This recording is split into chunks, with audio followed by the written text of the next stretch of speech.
Hello students, आज की class में हम 12वीं फिजिक्स संचार व्यवस्था पार्ट से बहुत ही इम्पोर्टेंट प्रश्न मॉडुलन क्या है और मॉडुलन की आवश्यकता क्यों होती है इसको पढ़ेंगे।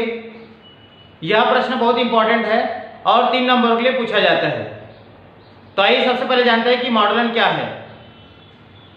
तो निम्न आवृत्ति के मूल सिग्नलों को अधिक दूरी तक प्रेषित करने के लिए उच्च आवृत्ति के तरंगों के साथ, जिसे हम वाहक तरंग भी कहते हैं, अध्यारोपित कराया जाता है। इस क्रिया को मॉडुलन कहते हैं। परिभाषा एक बार फिर से समझेंगे। जब निम्न आवृत्ति के मूल सिग्नल को अधिक दूरी तक प्रेषित करने के लिए उच्च आवृत्ति के तरंगों के साथ, जिसे वाहक तरंग भी कहते हैं, अध्यारोपित कराया जाता है, तब इस क्रिया को मॉडुलन कहते हैं। इसके बाद अध्यारोपण से प्राप्त तरंगों को मॉडुलित तरंग कहते हैं। जिस तरंग का मॉडुलन कराना है उसे मॉडुलक सिग्नल कहते हैं और जिस तरंग के साथ उसका मॉडुलन होता है उसे वाहक तरंग कहते हैं। इस प्रकार मॉडुलन 3 प्रकार का होता है। मॉडुलन 3 प्रकार का होता है। मॉडुलन 3 प्रकार का होता है। पहला आयाम मॉडुलन। आयाम मॉडुलन, इसको हम कहते हैं एम्पलीट्यूड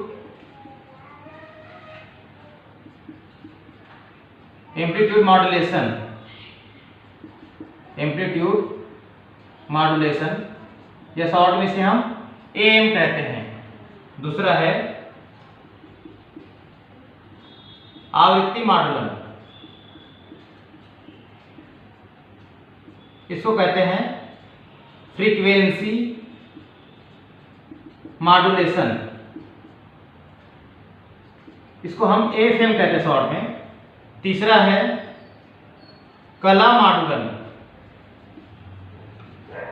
कला मॉडुलन, इसको कहते हैं फेज मॉड्यूलेशन। फेज मॉड्यूलेशन, इसको शॉर्ट में हम पीएम कहते हैं। इस प्रकार आयाम के 3 प्रकार, इस प्रकार से मॉडुलन का 3 प्रकार होगा: आयाम मॉडुलन, आवृत्ति मॉडुलन और कला मॉडुलन। इसके आगे देखेंगे हम मॉडुलन की आवश्यकता क्यों होती है। मॉडुलन की आवश्यकता, मॉडुलन की आवश्यकता क्यों होती है।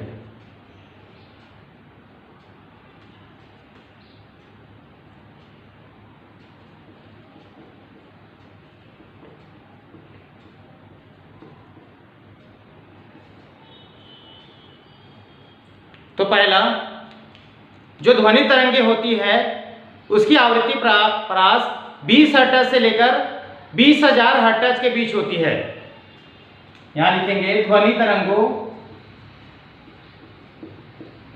तरंगों का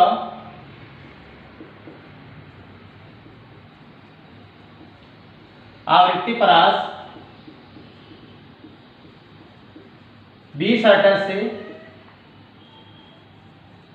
20,000 हर्ट्ज के बीच होता है।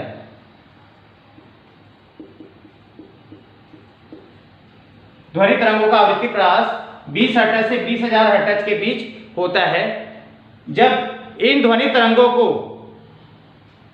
प्रेषित किया जाता है तो इनको अधिक दूरी तक नहीं प्रेषित किया जा सकता, क्योंकि इनकी ऊर्जा बहुत कम होती है।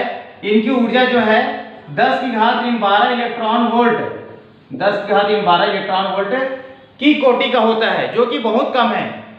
जो ध्वनि तरंगे हैं या जिसे हम श्रव्य तरंग भी कह सकते हैं, 20 हर्ट्ज से 20,000 हर्ट्ज के बीच होता है इनका रेंज, और इनकी ऊर्जा 10⁻³ इलेक्ट्रॉन वोल्ट की कोटि का होता है, जो कि बहुत कम है। इन्हें अधिक दूरी तक प्रेषित नहीं किया जा सकता।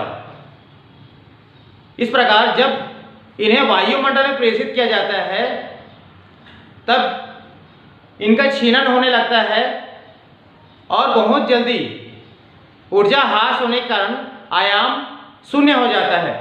इन तरंगों का आयाम शून्य हो जाता है और कुछ दूरी तय करने के बाद ये तरंगे विलुप्त हो जाती है या नष्ट हो जाती है।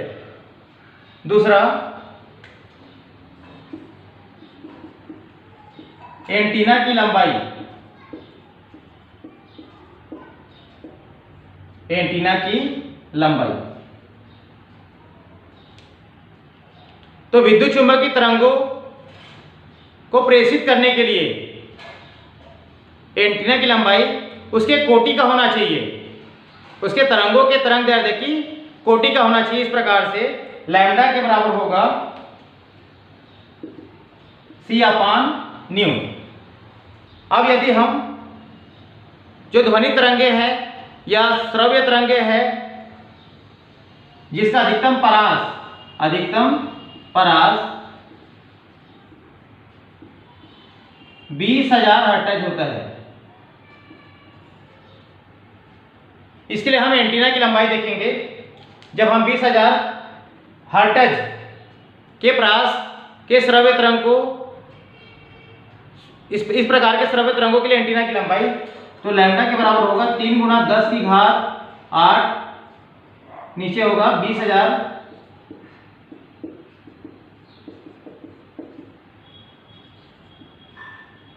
तो एंटीना की लंबाई 1.5 × 10⁴ होना चाहिए, जो कि संभव नहीं है। इतनी लंबाई की एंटीना बना पाना असंभव है। इसके आगे हम देखेंगे जब विद्युत चुंबकीय तरंगों को प्रेषित किया जाता है तब उसके एंटीना की लंबाई।